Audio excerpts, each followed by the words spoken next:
ما شاء الله.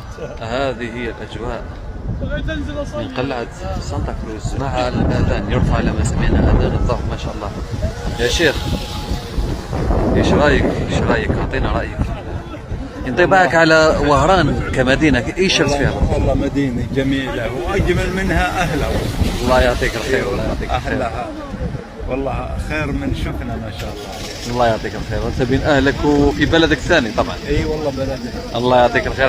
احنا اهم شيء لما تشعرون بالراحه بالامان في بلدكم. وبلدنا وبين اهلنا. الله يعطيك الخير. الله يعطيك الخير. والله هذا شعور تقريبا هو القاسم المشترك لكل القلوب. والله هذا هو شعورنا والله. الحمد لله الحمد لله. هذه الأجواء ما شاء الله أكثر من رائعة من قمة سانتا كروز بوهران.